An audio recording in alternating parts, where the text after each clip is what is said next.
Hello, my name is Richard Claywell, and this is Litigation Speaks. We're trying a different format this time for recording, so we'd be interested to find out what you think about it and give us some feedback on that. Today I want to talk about the discounted cash flow. It's considered the most dependable and reliable methodology for valuing a company. A lot of people will use a capitalization of earnings, capitalization process, but the discounted cash flow is considered to be superior to that. What the discounted cash flow does is it projects what the future cash flows are going to be for the company, earnings if you want to, but typically it's discounted cash flows. You determine what it's worth in today's dollars. So that's where we get the discounting from. So we're trying to bring that back. What we have, they're called discrete periods. That's historical numbers, the projection numbers, where that's the projection numbers, where we have, for example, year 2021, 2022, 2023, 2024, 2025. Those are each individual discrete periods. Then we have what's called a terminal value, and that's what we expect to last forever and ever and ever. Our discounted cash flow model, we're supposed to have those cash flows, if you're using earnings, be the earnings stabilized before we project those into the future. So that's one of the things that you want to look for is, are the cash flows actually stabilized? When a company is valued, it's management's responsibility to prepare the forecast. The problem with that is most smaller companies, and by smaller I mean with revenues less than $50 million, they don't have the staff in-house to actually do that. So we wind up helping them with that process, and what that typically means is we will guide them through the steps and we get them to buy off on, yes, this is what we think is going to happen, and at the end of the day we have a discounted cash flow that we can use for making projections with. What I want to show you are the incorrect ways that this is being done.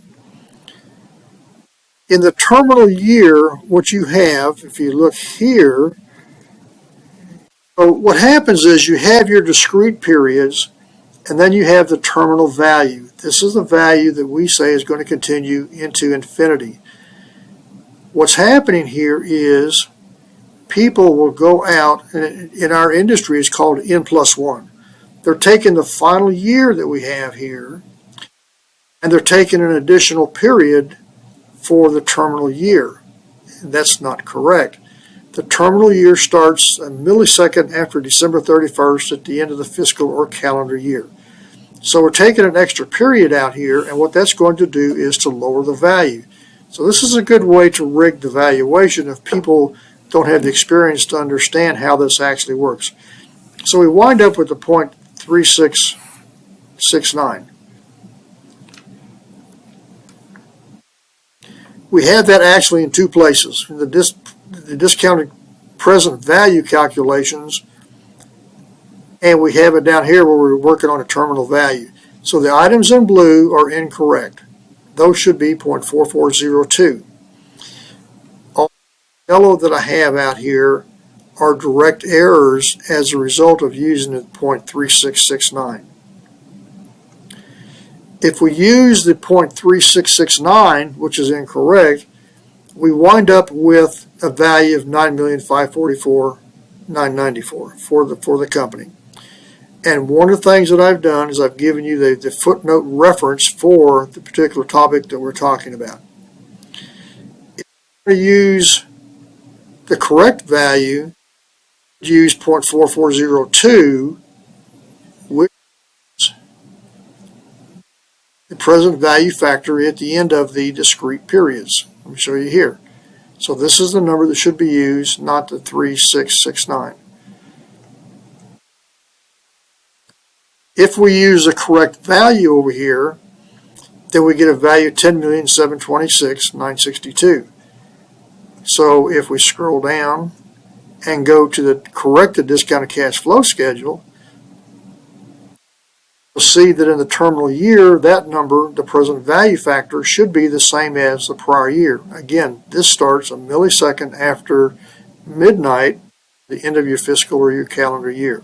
So this should be the same as your last discrete period. This should be the same as your last discrete period.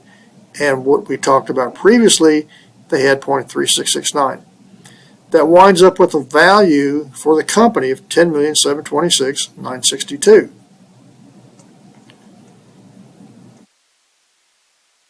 That's a very, very small difference. But the difference between the incorrect and the correct present value number is 0.0734. Again, a very, very small number, and who really? But it makes a big difference in the calculation. So if we take the difference of 0.07, the incorrect value and the correct value, the difference in the error for this is 1,181,968, or 11%. So that small number that you look at it and you say, well, really, that is not that big of a deal, really is a big of a deal. Depending on the side of the case you're working on, you should get, say, an extra $1.1 million on that. So that should be what you're settling on, is based upon the $10,726,000, not the $9,005,000. Spots that I have highlighted in yellow are errors.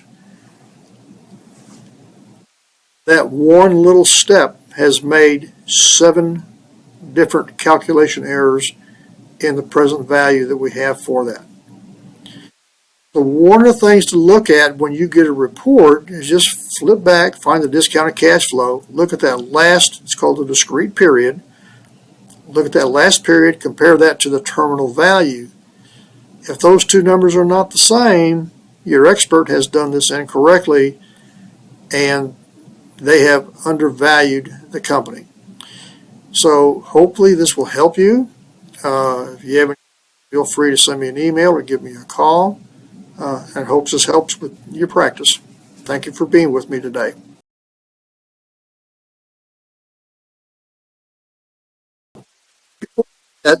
If you have any questions that you would like for me to discuss or answer for you, or any topics you would like for me to discuss or address, be sure to send me an email and I will make it a point to cover those specific topics.